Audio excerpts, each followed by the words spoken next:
안녕하세요. 세종대학교 대양휴머니티 칼리지의 이태하 교수입니다. 이번 모의 논술고사 인문계 출제위원장을 맡고 있습니다. 여러분들에게 올해 2019학년도 모의 논술고사 해설을 하기 위해서 이 자리에 나왔습니다. 그러면 하나하나 차근차근 여러분들에게 이번 출제된 모의 논술 문제에 대해서 해설을 해드리겠습니다. 다음과 같은 목차로 이번 해설을 진행하겠습니다. 첫 번째, 출제 경향, 다음에 출제 형식 및 의도, 또한 난이도, 그다음 세 번째, 모의 논술 해설. 그래서 제시문의 분석과 출제를 설명드리고요. 그 다음에 소문항, 대문항 순서로 문항을 해설하고 마지막으로 논술 답안의 구성에 대해서 말씀드리도록 하겠습니다. 그 다음에 채점 기준, 그 다음에 마지막으로 본교 논술의 특징, 이런 순서로 해설을 하도록 하겠습니다. 먼저 출제 경향을 말씀드릴게요. 2019학년도 모의 논술고사는 우리가 예년과 마찬가지로 두 가지 원칙 아래서 출제를 했습니다. 하나는 대학 수학 능력의 측정입니다. 그래서 고교 교육과정을 통해 함양된 독서 및 글쓰기 능력, 다음에 논리 분석적 사고력, 창의적 사고력, 그다음에 마지막 비판적 사고력을 평가하기 위해서 논술 문제를 출제했고요. 그다음에 이제 고교 교육 정상화에 기여한다는 측면에서 저희가 논술 문제에 사용한 모든 제시문을 고등학교에서 현재 여러분들이 사용하고 있는 교과서에서 모두 발췌했습니다. 그래서 여러분이 뭐 시험을 보신 분들은 아시겠지만 고등학교 정규교육과정을 정상적으로 이수하였다면 누구나 어렵지 않게 논술 문제를 풀 수 있도록 그렇게 출제를 하였습니다. 출제 형식 및 난이도에서 좀 말씀을 드릴게요. 문항 수는 두 문항이 출제되었고 시험 시간은 2시간 120분입니다.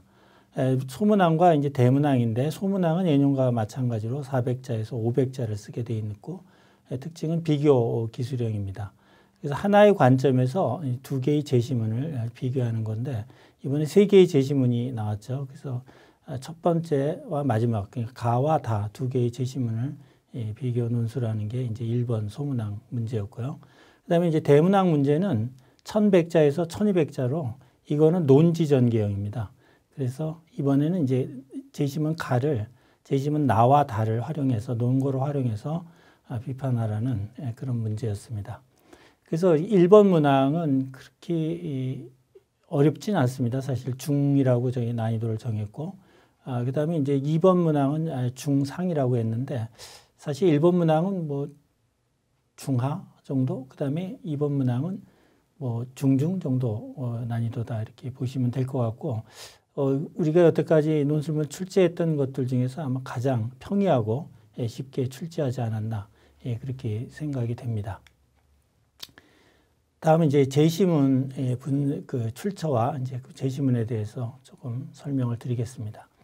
총 3개의 제시문이 출제되었는데 첫 번째 제시문은 아주 굉장히 유명한 미국의 인류학자죠. 마가렛 미드가 쓴 글인데 사모아의 사회 문제에 대한 탐사를 통해 이 사모아 섬의 청소년들이 경쟁을 지향하고 극단적인 감정을 회피하는 독특한 사회 문화로 인해 사춘기를 겪지 않는다고 보고한 글입니다.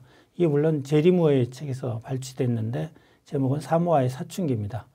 교과서는 이제 천재교육 2014년에 출간된 천재교육 교과서에 그 독서와 문법이란 교과서에서 출제했고요. 그다음에 두 번째 제시문은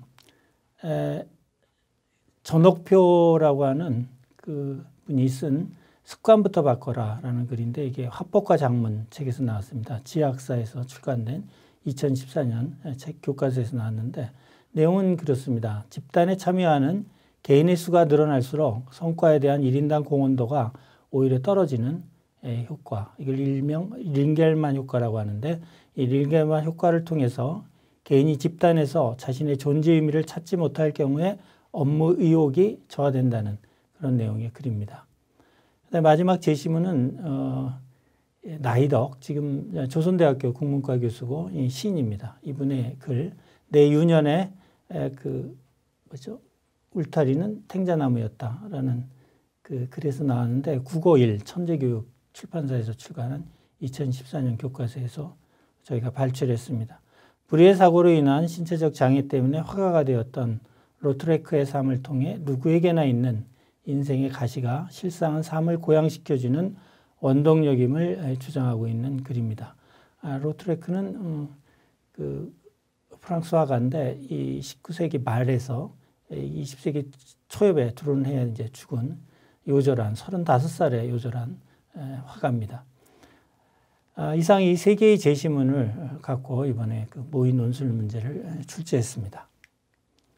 먼저 1번 소문왕을 이제 설명드릴게요. 소문왕 문제는 인생을 바라보는 관점에서 제시문 가와 사모아의 사춘기죠. 그 다음에 제시문 다, 로크레트에 대한 그 로트레크의 그 화가에 대한 이야기, 나이덕 교수의 글, 이게 두 개가 어떻게 다른지를 비교 분석하여 기술하는 문제입니다. 난이도는 크게 높지 않은 그런 문제죠. 1번 소문왕을 좀 더 구체적으로 설명을 드리면 제시문 가에서는 사회 구성원들이 성공이나 승리에 대한 집착을 버리고 또 자신의 의지를 관철하기 위해 타인을 핍박하지 않고 타인과의 관계에 지나친 기대를 하지 않음으로써 모험과 희생, 투쟁과 갈등, 극단적인 감정을 피하는 사모아 사회를 기술하고 있죠. 한마디로 이 사회는 스트레스 없이 사는 삶, 즉 평상적이고 평화로운 삶을 지향하는 그런 사회임을 우리가 알 수가 있습니다. 그래서 이제 제시문 그 한편 또 제시문 다에서는 이제 화가 로트레크의 삶을 통해 모험과 갈등 그리고 고통의 감정이 어떻게 삶을 고양시킬 수 있는가를 보여주고 있는데 인간은 누구나 이제 부족한 것이 있게 마련이기 때문에 아마 고통 없이 사는 사람은 없을 겁니다. 그래서 고통 없는 삶을 살 수 없다. 그러나 그 고통으로 인해 더 나은 존재로 거듭날 수 있다라는 것이 이제 제시문 다의 요지죠. 따라서 인생에서 마주하게 되는 어떤 고통이든 그것을 회피하려 하기보다는 이겨내야 한다는 것이 아마 다글의 논지다 이렇게 볼 수가 있습니다. 그래서 이 두 개를 하나의 문단으로 구성해서 쓰셔도 되고 아니면 가를 요약하는 또 다를 요약하는 이게 두 개의 문단으로 이렇게 구성해서 쓰셔도 되겠습니다.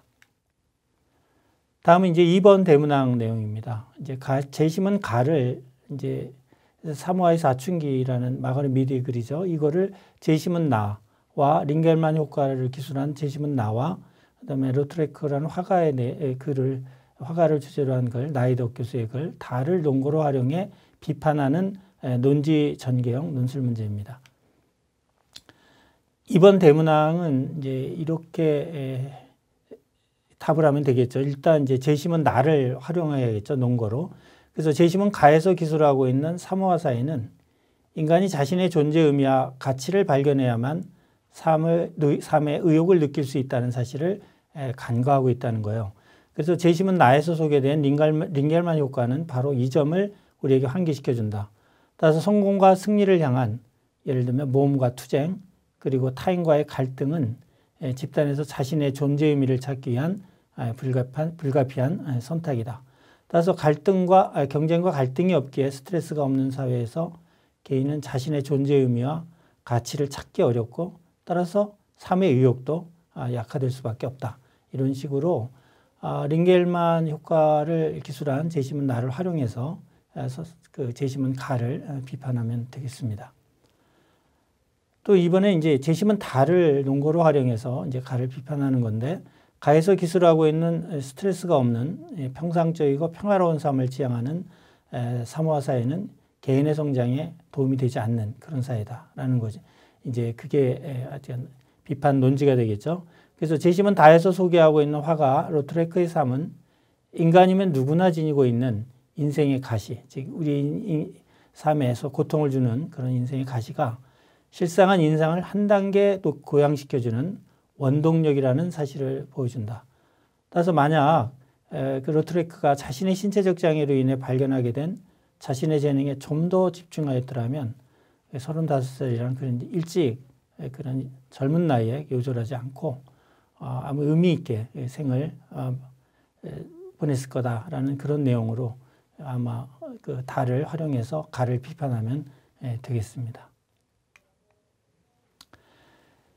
이제 이 답안을 구성하는 건데, 이제 아까 1번 소문항에 대한 해설을 말씀드릴 때 이미 말씀드렸지만, 1번 소문항은 이제 1개 또는 2개의 단락으로 글을 구성하면 되겠습니다.